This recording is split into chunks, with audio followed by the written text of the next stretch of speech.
कौन से घर में देवी लक्ष्मी सदा सदा के लिए वास करती है? जानिए भगवान शिव से। एक समय की बात है, देव ऋषि नारद भगवान श्री कृष्ण से मिलने के लिए द्वारिका नगरी में पधारते हैं। नारद जी को देखकर भगवान श्री कृष्ण कहते हैं कि हे देव ऋषि, पधारिए, द्वारिका नगरी में आपका स्वागत है। आज द्वारिका में आने का क्या प्रयोजन है? देव ऋषि नारद कहते हैं, हे प्रभु, मन में आपके दर्शन करने की इच्छा हुई सो चला आया। भगवान श्री कृष्ण मुस्कुराते हुए कहते हैं, हे देव ऋषि, अवश्य ही आपके मन में आज कोई ना कोई बात चल रही होगी, इसलिए निसंकोच होकर पूछ लीजिए। देव ऋषि नारद कहते हैं, हे प्रभु, आप तो सब कुछ जानते हैं। मेरे मन में जो भी शंका है उसके विषय में भी आपको पता है, लेकिन फिर भी अगर आप पूछ रहे हैं तो मैं बताने की चेष्टा करता हूँ। हे प्रभु, आज मैं आपके पास यह जानने के उद्देश्य से आया हूँ कि किस कारण से मनुष्य के जीवन में दरिद्रता आती है। देवी लक्ष्मी किस कारण से मनुष्य के घर का त्याग करके चली जाती है, और वह कौन सा पुण्य है जिससे देवी लक्ष्मी सदैव ही मनुष्य के घर में वास करती है। भगवान श्री कृष्ण कहते हैं, हे देव ऋषि, आज आपने समस्त मानव जाति के कल्याण के उद्देश्य से अत्यंत महत्वपूर्ण बात पूछी है। देवी लक्ष्मी के कारण ही मनुष्य के घर में सुख समृद्धि का वास होता है, और जब देवी लक्ष्मी घर का त्याग करके चली जाती है तो उस घर में दरिद्रता का ही वास होता है। इस विषय में एक प्राचीन कथा कही गई है जो मैं आपको सुनाता हूँ। जो भी मनुष्य इस कथा का श्रवण करता है उसके घर में देवी लक्ष्मी के साथ समस्त पुण्य निवास करते हैं। इसलिए आप इस कथा का श्रवण कीजिए और इसका तीनों लोकों में प्रचार कीजिए। देव ऋषि नारद कहते हैं, हे प्रभु, कृपया आप मुझे वह कथा सुनाइए। आपके मुख से इस कथा को सुनना मेरा सौभाग्य है। मैं इस कथा को पूरा सुनूंगा और इसका प्रचार तीनों लोकों में करूंगा। भगवान श्री कृष्ण कहते हैं, हे देव ऋषि, जो मनुष्य सत्य का साथ देता है, ईश्वर उसका साथ कभी नहीं छोड़ते हैं। आज मैं आपको महाराज हर्षवर्धन की कथा सुनाता हूँ, जिन्होंने देवी लक्ष्मी का त्याग करके दरिद्रता को ग्रहण कर लिया था। त्रेता युग की बात है। भारतवर्ष में सत्यवादी धर्मात्मा राजा हर्षवर्धन राज्य करते थे। उनका राज्य कुंतल प्रदेश पर था। उनके राज्य की प्रजा उनसे अत्यंत संतुष्ट रहा करती थी। महाराज हर्षवर्धन बड़े दानवीर और वचन का पालन करने वाले थे। वह सदैव अपनी प्रजा के हित का ही विचार करते थे। महाराज हर्षवर्धन इतने दयालु थे कि उनकी महानता का परिचय इस बात से पता चलता है कि जब भी उनके नगर में कोई भी साधारण मनुष्य बिक्री करने के लिए बाजार से अन्न, वस्त्र आदि कोई वस्तु लाता है, और यदि वह वस्तु सायंकाल तक नहीं बिकती तो उसे राजा स्वयं खरीद लिया करते हैं, ताकि उनके राज्य से कोई खाली हाथ ना जा सके। अपनी प्रजा के हित के लिए राजा ने यह सत्य की प्रतिज्ञा की थी। सायंकाल होते ही राजा के सेवक शहर में भ्रमण करते, और जब वे किसी को कोई वस्तु या द्रव्य लेकर बैठा हुआ देखते जिसे किसी ने खरीदा ना हो, तो महाराज के सेवक उस व्यक्ति से उन वस्तुओं की कीमत पूछते और उसकी इच्छा और ज़रूरत के अनुसार उसकी जो भी कीमत होती वह कीमत देकर उसकी वस्तुओं को खरीद लेते थे। इस प्रकार से महाराज के ऐसे दयालु स्वभाव को देखकर अनेक लोग प्रसन्न होकर उनकी महानता की चर्चा करने लगे। महाराज हर्षवर्धन की कीर्ति तीनों लोकों में होने लगी। देवता भी उनकी प्रशंसा करने लगे। जब यह बात धर्मराज को पता चली तो एक दिन स्वयं धर्मराज ने ही महाराज हर्षवर्धन की परीक्षा लेने की सोची। फिर एक दिन स्वयं धर्मराज एक ब्राह्मण का वेश धारण करके महाराज हर्षवर्धन की नगरी में प्रकट हुए। उन्होंने अपने साथ दरिद्रता की कारक टूटी फूटी चीज़ें, कूड़ा करकट और कचरा एक पेटी में भरकर रख ले लिया। अर्थात उन्होंने दारिद्र्य एक पेटी में भर लिया, और इस पेटी को लेकर वे सत्यवादी महाराज हर्षवर्धन के नगर में उनकी परीक्षा लेने के लिए पहुंच गए। धर्मराज उस नगर के बाजार में उस कचरे से भरी पेटी को लेकर बेचने के लिए बैठ गए, किंतु कौन सा व्यक्ति कूड़ा कचरा खरीदेगा। ब्राह्मण रूपी धर्मराज दिन भर वहीं बैठे रहे, लेकिन किसी ने भी उनका कूड़ा कचरा नहीं खरीदा। जब सायंकाल हुई तब राजा के सेवक हमेशा की तरह बाजार में घूमने लगे। जिसका भी बिक्री का सामान बचा होता उसे वे उचित धन देकर खरीद लेते, ताकि कोई खाली हाथ घर ना जा सके। फिर उन सेवकों ने देखा कि एक ब्राह्मण अपनी पेटी लेकर बैठा हुआ है। राजा के सेवकों ने उस ब्राह्मण महाशय के पास जाकर पूछा, हे ब्राह्मण महाराज, आप इस नगर में नए दिखाई दे रहे हैं, क्या हुआ? आपका सामान किसी ने भी नहीं खरीदा? ऐसा क्या लेकर आए हैं आप अपनी पेटी में? महाराज के आदेश से हम आपका यह सामान खरीदने के लिए आए हैं। बताइए आपकी इस पेटी में क्या है और इसका मूल्य कितना है?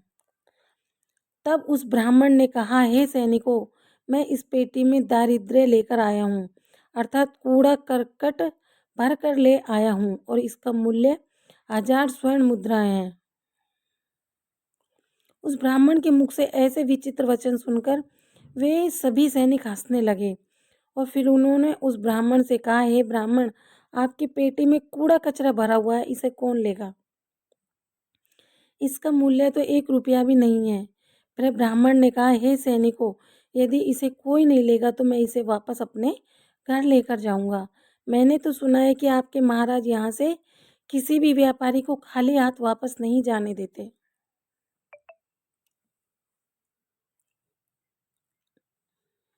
उसका सारा द्रव्य खरीद लेते हैं। लगता है मैंने आपके महाराज के बारे में झूठ सुना है। उस ब्राह्मण की ऐसी बात सुनकर राजा के सेवकों ने कहा, हे ब्राह्मण, आपने सही सुना है। हमारे महाराज किसी भी व्यापारी को खाली हाथ नहीं भेजते, उनका सारा माल खरीद लेते हैं। इसलिए तुम थोड़ी देर रुको, हम अभी महाराज के पास जाकर आते हैं। फिर उनमें से एक सेवक महाराज हर्षवर्धन के पास जाता है और उनसे कहता है, हे महाराज, आज हमारे नगर के बाजार में एक ब्राह्मण आया है। वह बड़ा ही विचित्र है। वह अपनी पेटी में कूड़ा कचरा भरकर लाया है और उसका मूल्य वह 1000 स्वर्ण मुद्राएं बता रहा है। तब महाराज ने कहा, हे सैनिकों, तुम जाकर उसके सामान का मूल्य जो कम से कम हो सके उतना उसे देकर उसका सामान खरीद कर लाओ। उसे उसकी वस्तुएं लेकर वापस मत जाने दो, अन्यथा मेरा वचन झूठा हो जाएगा। फिर राजा के सेवक उस ब्राह्मण के पास जाते हैं और कहते हैं, हे ब्राह्मण, हम तुम्हारे इस पेटी का मूल्य 200 स्वर्ण मुद्राएं देते हैं। तुम इतनी मुद्राएं लो और प्रसन्नता से अपने घर चले जाओ। किंतु उस ब्राह्मण ने कहा, हे सैनिकों, मैं 1000 स्वर्ण मुद्राओं से 1 पैसा कम नहीं लूंगा। यदि तुम मेरा सामान खरीदना चाहते हो तो खरीदो, नहीं तो मैं अपना सामान वापस लेकर जाता हूँ। तब उन राजा के सेवकों ने कहा, हे ब्राह्मण, ठीक है, अब हम तुम्हें इस पेटी के बदले 500 मुद्राएं देते हैं। इतना मूल्य तुम्हारे लिए सही रहेगा। लेकिन फिर भी वह ब्राह्मण नहीं माना और 1000 स्वर्ण मुद्राओं पर ही अड़ा रहा और कहने लगा, मेरा सामान लेना है तो लेना लो, नहीं तो मैं चला। तब फिर से वह सैनिक लौटकर राजा के पास जाता है और उनसे कहता है, हे महाराज, उस ब्राह्मण को हमने 500 मुद्राएं देने की कोशिश की, किंतु वह फिर भी नहीं मान रहा है। उसकी पेटी में कचरा और दारिद्र्य भरा पड़ा है, लेकिन फिर भी वह 1000 मुद्राएं भी ही मांग रहा है। हे महाराज, आपको उसका कचरा 1000 मुद्राओं में नहीं खरीदना चाहिए। महाराज हर्षवर्धन कहते हैं, हे सैनिकों, यह मेरी सत्य की प्रतिज्ञा है। मैं किसी भी व्यक्ति को अपने राज्य से खाली हाथ नहीं जाने दे सकता। हम सत्य का त्याग कभी नहीं करेंगे। इसलिए तुम लोग जाओ और वह ब्राह्मण को जो कीमत कह रहा है उसमें उसकी वस्तुओं को खरीद कर लेकर आओ।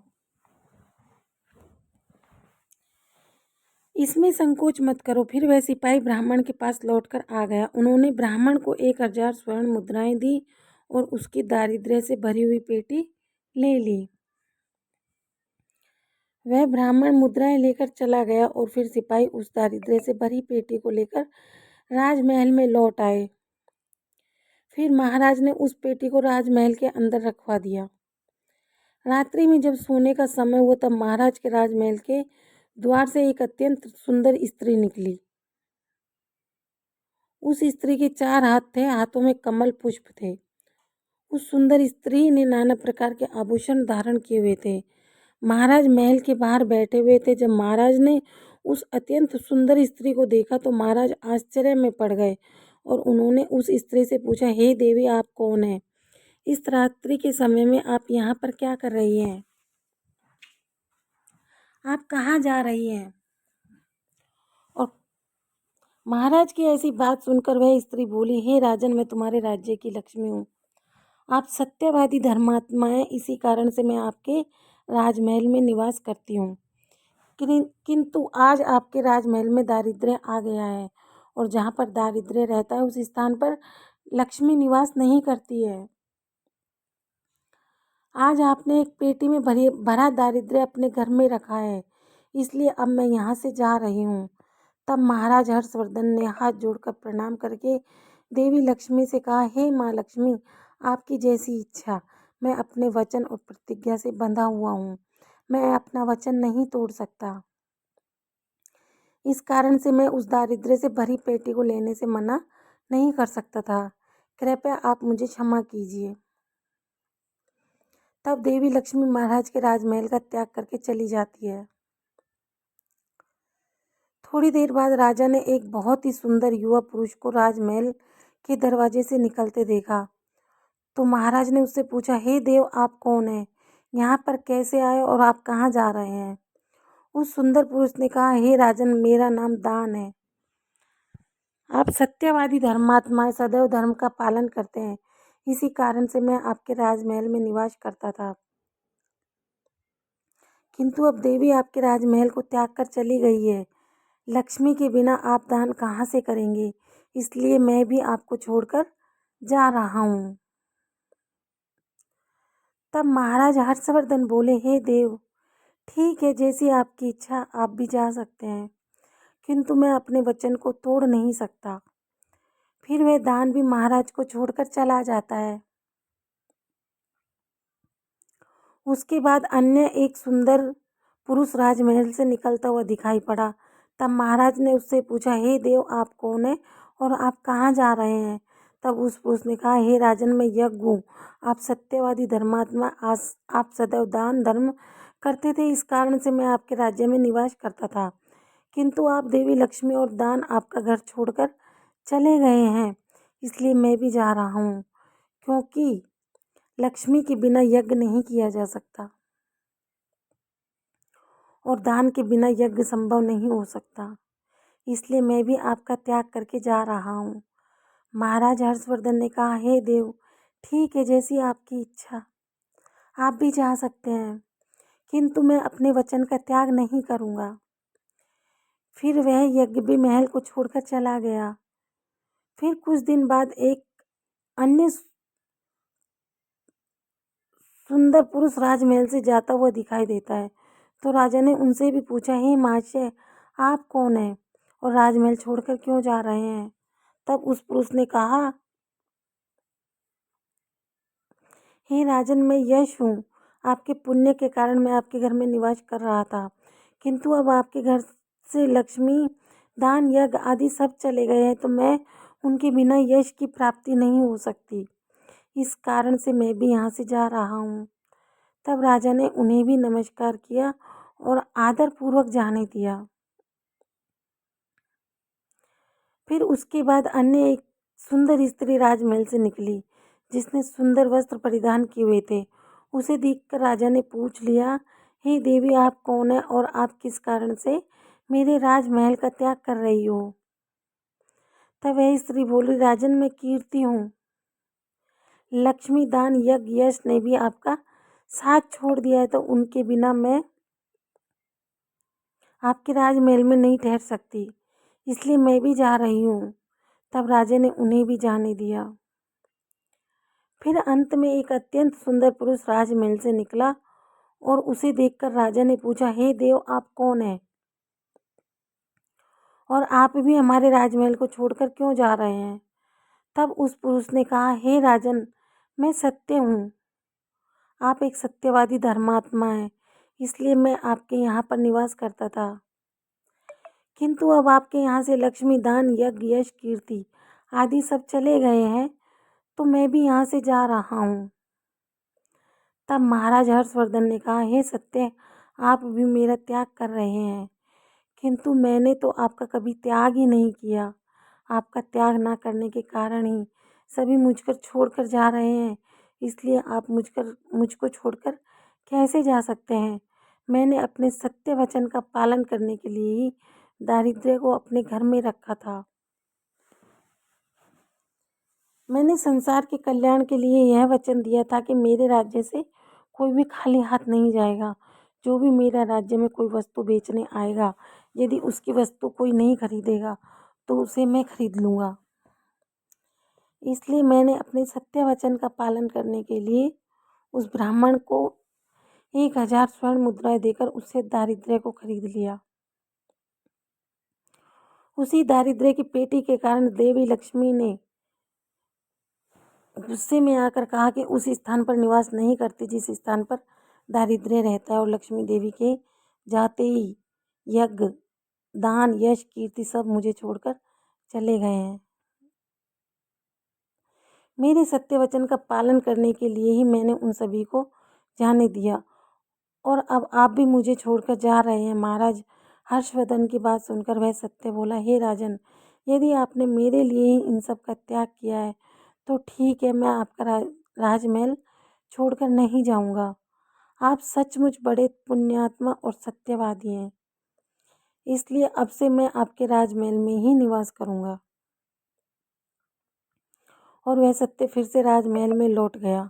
उसके थोड़ी देर बाद एक सुंदर स्त्री लौटकर आ गई। उसे देखकर राजा ने पूछा, हे देवी, आप कीर्ति हैं, अब भी आप मुझे छोड़कर चली गई थी, तो फिर वापस क्यों लौट आ गई आप? तब कीर्ति ने कहा, हे राजन, मुझे क्षमा करो, मैं लक्ष्मी, दान, यज्ञ के बिना तो रह सकती हूँ, किंतु सत्य के बिना नहीं, इसलिए जहाँ सत्य रहेगा मैं भी वहीं पर रहूंगी। फिर राजा ने कीर्ति का स्वागत किया और राजमहल में चली गई। फिर यश वापस लौट कर आ गया। राजा ने उनसे पूछा कि हे महाशय, आप तो यश हैं और आप मुझे छोड़कर चले गए थे, फिर लौटकर क्यों आ गए? तब उस पुरुष ने कहा, हे राजन, कोई राजा कितना भी धनवान हो, दानवीर हो, किंतु सत्य के बिना उसे यश प्राप्त नहीं होता। इसलिए जहाँ पर सत्य विराजमान है मैं भी वहीं रहता हूँ। सत्य के बिना मैं नहीं रह सकता। ऐसा कहकर फिर यश ने राजमहल में प्रवेश किया। उसके कुछ क्षण बाद यज्ञ भी लौट आया। राजा ने उनसे भी पूछा, हे महाशय, आप क्यों लौट कर आ गए? तब यज्ञ ने कहा, हे राजन, चाहे कोई कितना भी लक्ष्मीपति और दानशील क्यों ना हो, किंतु बिना सत्य के यज्ञ शोभा नहीं देता। आप में सत्य विराजमान है, इसलिए मैं भी आपके पास ही रहूंगा। इतना कहकर यज्ञ भी राजमहल में वापस लौट आए। उनके कुछ क्षण बाद दान भी वापस आ गए। राजा ने उनसे भी पूछा, महाशय, आप भी मुझे छोड़कर चले गए थे, फिर लौटकर किस कारण से आ गए? तब उस पुरुष ने कहा, हे राजन, मैं दान हूँ। कुछ समय पहले मैं आपको छोड़कर चला गया था, किंतु आप में सत्य विराजमान है, और जहाँ सत्य रहता है मैं भी वहीं रहता हूँ। कोई भी मनुष्य कितना भी धनवान क्यों ना हो, किंतु बिना सत्य के वह दान नहीं कर सकता। दान का महत्व सत्य से ही होता है, इसलिए मैं भी लौट कर आ गया। राजा ने कहा, ठीक है, आपका भी स्वागत है। और फिर दान भी राजमहल में चला गया, और फिर उसके बाद साक्षात देवी लक्ष्मी लौटकर आ गई। राजा ने पूछा, हे माँ लक्ष्मी, आप वापस क्यों आ गई? आप तो मुझे छोड़कर चली गई थी। तब देवी लक्ष्मी ने कहा, हे राजन, यह आपके सत्य की परीक्षा थी। आपके यहाँ पर यश, दान, यज्ञ, सत्य सभी निवास करते हैं, और लक्ष्मी के बिना सभी विफल हो जाएंगी। इसलिए मैं आपके सत्य के धर्म की रक्षा करने हेतु लौट कर आ गई हूँ। तब राजा ने कहा, हे माँ लक्ष्मी, मेरे यहाँ पर तो दारिद्र्य से भरी हुई पेटी जहाँ दारिद्र्य रहता है वहाँ पर आप कैसे निवास कर सकती हो? तब देवी लक्ष्मी ने कहा, हे राजन, मेरी कृपा से वह दारिद्र्य से भरी पेटी भी स्वर्ण और रत्नों से भर जाएगी। इतना कहकर माँ लक्ष्मी भी राजमहल में प्रवेश करती है। माँ लक्ष्मी के प्रवेश करते ही वह पेटी से भरा कूड़ा कचरा रत्न और स्वर्ण के आभूषणों में बदल गया। इसके कुछ समय के पश्चात स्वयं धर्मराज ब्राह्मण के रूप में राजमहल में आ गए। तब राजा ने उनसे पूछा, हे विप्रवर, आप कौन हैं? आपने तो मेरा त्याग नहीं किया था, फिर आप यहाँ पर कैसे आए हैं? तब उस ब्राह्मण ने कहा, हे राजन, मैं साक्षात धर्म हूँ। मैं ही ब्राह्मण का रूप धारण करके आया था और मैंने ही 1000 स्वर्ण मुद्राओं के बदले तुम्हें दारिद्र्य दिया था, किंतु तुमने अपने सत्य के बल से मुझे जीत लिया है। इसलिए अब मैं तुम्हें वरदान देने के लिए आया हूँ। बताओ, मैं तुम्हें कौन सा वर प्रदान करूं? इतना कहकर धर्मराज ने अपना मूल रूप धारण किया। तब राजा हर्षवर्धन ने कहा, हे धर्मराज, आपके दर्शन करके मैं धन्य हो गया। कृपया आप अपनी कृपा सदा मुझ पर बनाए रखें। मुझे और कुछ नहीं चाहिए। फिर धर्मराज ने राजा को आशीर्वाद दिया और उस स्थान से अंतर्ध्यान हो गए। भगवान श्री कृष्ण कहते हैं, हे देव ऋषि नारद, इस प्रकार से अपने सत्य धर्म के कारण ही महाराज ने सभी पर विजय प्राप्त की थी। इसलिए मनुष्य को कभी भी सत्य का अनादर नहीं करना चाहिए, हमेशा सत्य का पालन करना चाहिए। जो सत्य की राह पर चलता है उसके पास लक्ष्मी, दान, यज्ञ, यश, कीर्ति सदैव निवास करते हैं। तो प्रिय श्रोताओ, इस प्रकार से भगवान श्री कृष्ण ने नारद जी को अत्यंत महत्वपूर्ण ज्ञान दिया। आपको यह कथा कैसी लगी कमेंट करके अवश्य बताएं। अगर जानकारी अच्छी लगी हो तो वीडियो को लाइक जरूर करें और कमेंट में जय श्री कृष्णा जरूर लिखें।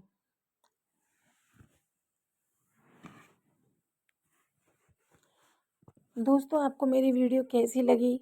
मेरी वीडियो अगर आपको अच्छी लगी तो लाइक करें, कमेंट करें और मेरे चैनल को सब्सक्राइब करें।